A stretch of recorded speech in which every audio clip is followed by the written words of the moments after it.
अब हम चलेंगे क्वेश्चन नंबर 11 की तरफ। क्वेश्चन नंबर 11 में हमें देखे है state whether the following are true और फॉल्स, जस्टिफाई योर आंसर।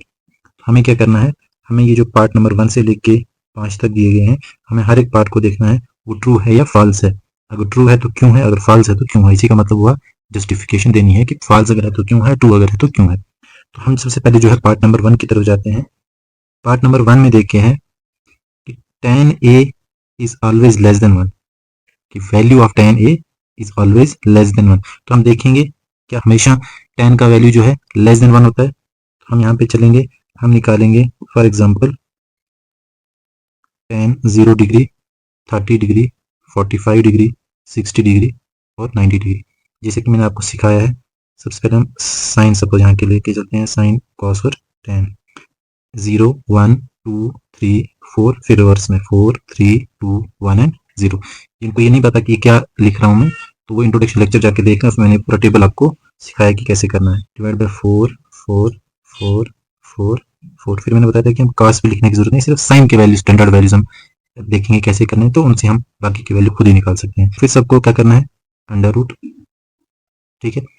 0/4 इज 0, under root 0 is 0, 1/4 is root 1 by root 4, root 1 का is 1, root 4 is 2। Similarly root 2 is root 2 and root 4 is 2, मतलब रूट 2/2। इसी को हम लिख सकते हैं 1/√2 भी। रूट 2/2 को हम 1/√2 भी लिख सकते हैं।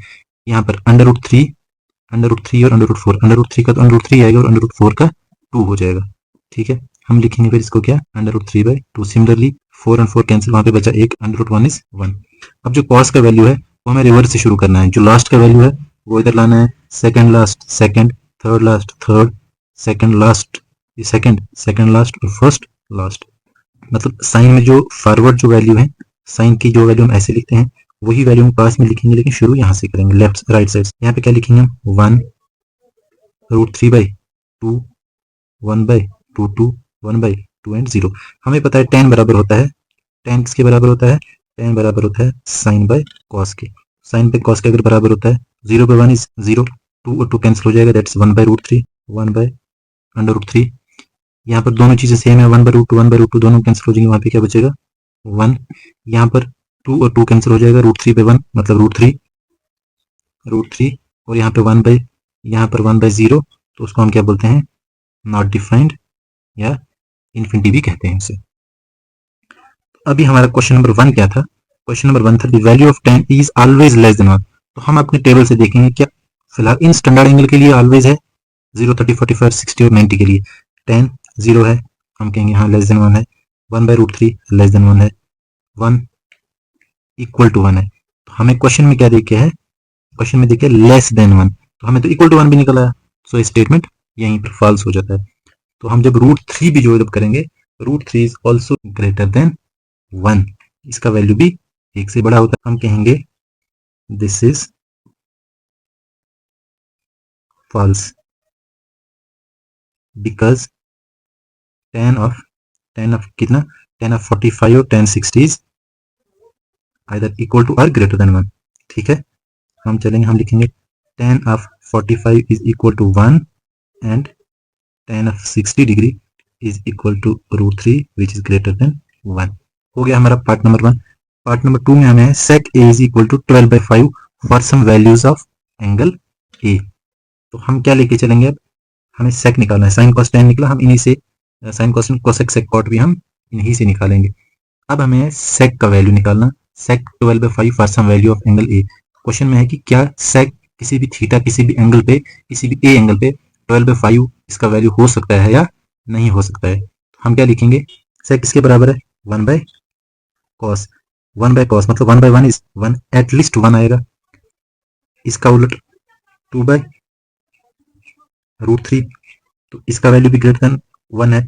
√2/1 इसका भी यहाँ पे √2 आएगा, 2 आएगा, 0/0 इज नॉट डिफाइंड, ठीक है।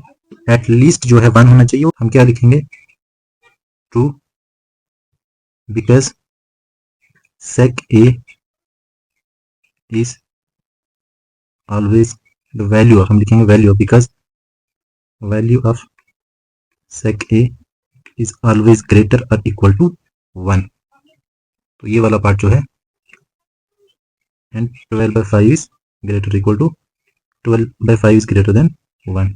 अब हम चलते हैं पार्ट नंबर 3 की तरफ। पार्ट नंबर 3 में हमें दे के है cos A is the abbreviation used for cosecant of angle A। तो मैंने आपको ये इंट्रोडक्शन लेक्चर में बताया नहीं है। हम क्या कहेंगे, जो हमारे पास साइन है, इसको यहाँ ऐसे लिखते हैं साइन, इसको लिखते हैं कॉस को कोसाइन, टेन को टेंजेंट, फिर आता है कोसेक, सेक और कॉट। कोसेक जो है इसको हम कोसिकेंट कहते हैं, सेक जो है इसे हम सीकेंट कहते हैं, कॉट जो है इसको हम कोटेंजेंट कहते हैं। क्वेश्चन में क्या देखे है, क्वेश्चन में हमें देखे है cos A is abbreviation for cosecant. हम देखेंगे क्या कोसिकेंट है, कोसिकेंट, कोसिकेंट तो कोसेक के लिए है, कॉस के लिए क्या है, कोसाइन। सो हम कहेंगे दिस इज फॉल्स। क्या कहेंगे, this is false because cosecant is, ये भी मतलब एब्रीविएशन फॉर कोसेक, ठीक है ना। कोसेक ए यहाँ पे लिख सकते हैं, यहाँ पर भी ए लिखेंगे, ठीक है। तो ये वाला पार्ट जो है फॉल्स है। इसके बाद आता है cot A is the product of cot and A, ठीक है। ये कहता है कि कॉट जो है, कॉट ए का मतलब होता है कॉट इंटू ए, हालांकि ऐसा नहीं होता। कॉट ए का मतलब होता है कोटेंजेंट ऑफ एंगल ए, न कि कोटेंजेंट इंटू ए, ठीक है। तो ये भी हम फॉल्स मार्क करेंगे, इसको भी हम लिखेंगे false because cot A is cotangent of angle A। अब लास्ट वाला पार्ट हमारा क्या है, sine theta is equal to 4/3 for some angle theta. सबसे पहले हम देख के चलेंगे साइन हमें दे के है 4/, साइन थीटा दे के है 4/3। हमें पता है न्यूमरेटर बड़ा है तो ये 1 से बड़ा ही होगा। तो हम लेके चलेंगे क्या, साइन का वैल्यू 1 से बड़ा होता है, 0 नहीं, 1/2 छोटा, 1/√2 छोटा, √3/2 छोटा, 1 एटलीस्ट इक्वल टू। तो हम साइन का, एक देखो साइन का वैल्यू कैसे निकलता है, हम जो है एक ग्राफ लेके चलते हैं। साइन का मतलब हुआ यहाँ से स्टार्ट हुआ, ऐसे ऐसे ऐसे ऐसे, ठीक है ना। साइन का वैल्यू हमेशा जो है मैक्सिमम 1 को छूता है और मिनिमम -1 को छूता है।